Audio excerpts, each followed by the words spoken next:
Azita, uma história de amor. O que você faria pela liberdade política ou religiosa? Por Azita Shafagati, segundo entrevista dada a Susan Micheland. Eu me chamo Azita, estou numa floresta densa no nordeste da Grécia, perto da fronteira turca. Passei o dia da chuva escondida debaixo das folhas. Meu corpo treme com calafrios. Mas não ligo.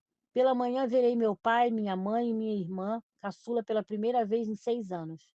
Estão em Atenas, seguros. Pagaram a um contrabandista 6.000 euros, o último dinheiro que tinham, para que nos tirasse a mim e a meu marido, Shivas, do Irã. Nós dois fazemos parte de um grupo de 10 refugiados. Antes, o contrabandista nos disse que Atenas não ficava muito longe. Disse também que tínhamos de permanecer escondidos na floresta até que ele nos desse o sinal verde. Depois nos deixou sozinhos no escuro. Uma van se aproxima, desacelera e depois para na estrada, poucos metros à minha frente. Meu coração dispara e me pergunto: serão os homens que foram pagos para nos levar a Atenas? Não, não são. Quando me encontram, um deles me chuta o joelho com tanta força que caio no chão. O outro me pega e me joga como se eu fosse uma bola. Ele grita que é da polícia de fronteira grega e que estou presa. Empurram-me com os 9 outros que prenderam e nos enfiam na van. Eu tinha 26 anos naquela noite em junho de 2006. Shia- Siavash e eu fugíamos das autoridades iranianas havia 6 anos. Ainda assim, tenho muitas lembranças boas da minha infância no Irã, sentada no colo de meu pai quando pequena, ouvindo-o contar histórias, ajudando minha mãe a cozinhar. Antigamente minha família vivia bem. Meu pai e a Hadi, irmão dele, pai de Shiavá, ocupavam cargos no governo. Mas depois que derrubaram o Shah, o monarca do Irã, meu pai perdeu o emprego e nos mudamos da grande casa em Teherã para outra pequena em Kajari, perto da capital. Então, no início da década de 1980, a Hadi morreu, deixando Shiavá órfão. Minha família o criou como filho. Até os 12 anos, mais ou menos, eu achava que Shiavá era meu irmão. Em Karaj, meu pai trabalhava como fotógrafo. Também protestava contra o regime, em consequência foi preso, em 1989. Nessa época, me apeguei ao meu irmão Chiavar. Eu admirava, ele era emocionalmente forte e confiante. Certa vez na escola, quando eu tinha 11 anos e ele 12, meteu-se numa enrascada porque jogou algo em outro aluno durante a aula e, como punição, teve de copiar as lições dezenas de vezes durante o fim de semana. A última coisa que queríamos era ficar em casa o dia todo. Por isso me enfiei no quarto dele e o ajudei a fazer metade da tarefa. Terminamos rapidamente, mas na semana seguinte, minha mãe foi chamada à escola. Tinham reconhecido minha letra. A encrenca sobrou para nós dois. No ano seguinte, soube que não éramos irmãos. Com 16 anos, nos apaixonamos e meu pai aprovou. Não é muito fácil sair e arranjar namoradas e namorados no Irã, disse ele. Por isso, se sentem amor um pelo outro, não há problema algum. Vocês não são irmãos de sangue. Em 1998, nos casamos. Aquele foi o dia mais feliz da minha vida. Usei um vestido branco e o melhor era que todos estavam muito contentes. Ainda posso ver o sorriso dos meus pais e da minha irmã.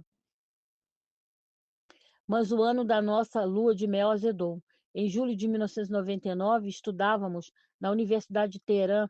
Eu cursava artes plásticas e Fiavat literatura. Quando o governo decidiu fechar um jornal reformista, os estudantes da universidade fizeram uma manifestação.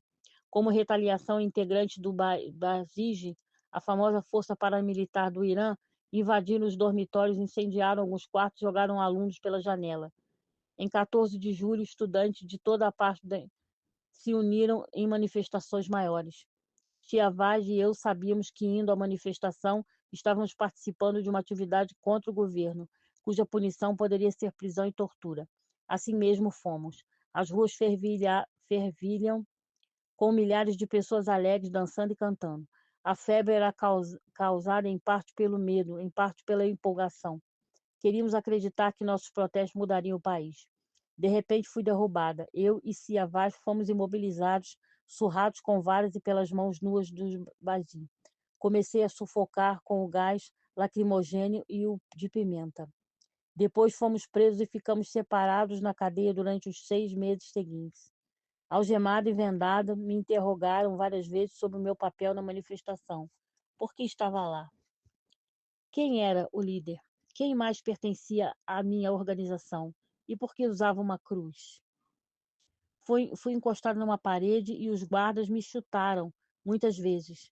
Hoje, por causa de todas as agressões ao meu joelho feitas pelos guardas da prisão no Irã e mais tarde pela patrulha de fronteira da Grécia, não consigo andar muito. Disse a eles que não pertencia a nenhum grupo. Disse que não sabia o significado do colar, só que o achava bonito, mas a verdade era um pouco mais complicada. Meu avô paterno era cristão. Ele me convertera havia muitos anos. Ele se convertera havia muitos anos, antes de eu nascer. Mas depois que o chá foi derrubado, em 1979, os convertidos ao cristianismo foram considerados criminosos. Mantivemos as nossas crenças em segredo, rezando em capelas improvisadas no porão da casa dos paroquianos. Durante os 6 meses passados antes de ser libertada, fiquei sem saber se Siavá estava vivo ou morto. Ele me disse que também fora espancado. Ao sermos presos, ele estava com uma Bíblia e teve de inventar uma história bem depressa. Disse aos interrogadores da prisão que durante os protestos alguém lhe entregara a Bíblia. Os interrogadores queriam que confessasse que conspirava com outros estudantes para derrubar o governo. Exigiam que revelasse o nome dos outros. Quando se recusou, ameaçaram me estuprar se ele não cooperasse. Tiavá ouviu gritos vindos de outra sala. Achou que fosse eu. Não era, mas era alguém. O documento que assinamos ao sermos soltos da prisão dizia que, embora tivéssemos insistido que não éramos cristãos, que provassem que tínhamos metido sérios mortos. Se provassem que tínhamos mentido, seríamos mortos. Também tivemos de prometer nunca mais participar de atividade contra o governo. Se fôssemos pegos, morreríamos. Eu e Siavá não podemos voltar à faculdade. Nossa família perdera tudo: emprego, casa, liberdade religiosa e agora instrução. Nós acreditávamos em defender a nossa liberdade a todo custo. Em fevereiro de 2000, alguns meses depois das manifestações estudantis, meu pai organizou um protesto no aniversário da chamada Revolução Iraniana, de 1979. Dessa vez filmei. Os policiais à paisana me agarraram e tentaram me jogar no chão como os Basij haviam feito. Mas outros manifestantes se juntaram em volta e de repente me vi livre e fugindo com Siavá. Sabíamos que a polícia iria à nossa casa e seguimos para a rodoviária. Pegamos o primeiro ônibus para Arak, cidade do oeste do Irã. Ficamos os 6 anos seguintes escondidos esperando encontrar um novo lar, permanente, onde pudéssemos ser livres. Sabíamos que nunca mais poderíamos voltar. Quando fugimos para Arak em 2000, ficamos em contato com a minha família por meio de amigos, que inventaram códigos secretos para indicar onde estávamos. Minha família, por sua vez, mandava dinheiro por portadores para nos sustentar durante os anos que moramos lá. Passávamos semanas abrigados no apartamento de amigos da família. Só ousávamos sair à noite para comprar comida e às vezes tivemos de comer ervas do mato. Alguns anos depois, meus pais e minha irmã começaram o êxodo do Irã. Primeiro foram para o Paquistão, a leste. Chegaram à Grécia no fim de 2005 e mandaram a notícia de que agora era a nossa vez de ir para o Ocidente. Foi quando contrataram o contrabandista. O serviço dele era tirar refugiados do Irã. Eu e Siavá partimos em meados de 2006. Atravessamos as montanhas do Kurdistão, a pé atrás do contrabandista. Em certo momento, desmaiei de fadiga e fome. Siavá me levou nas costas. Atravessamos a Turquia e cruzamos a fronteira da Grécia. Foi ali na floresta que fomos capturados pela polícia. Estávamos perto, mas não o suficiente. Passamos 24 horas presos antes de sermos mandados de volta à Turquia. Lá ficamos quase um ano na cadeia. As celas estavam lotadas de gente desesperada e faminta como nós, refugiados da Moldávia, de Marrocos, da Somália e do Irã. As condições eram piores que tudo o que vira em Teherã. O esgoto da prisão transbordava e os vasos sanitários vazavam, de modo que as celas ficavam cobertas com esgoto. Siavá era espancado regularmente. O nosso crime não ter documentos legítimos para entrar em qualquer país. Possuíamos passaportes, mas forjados pelo contrabandista.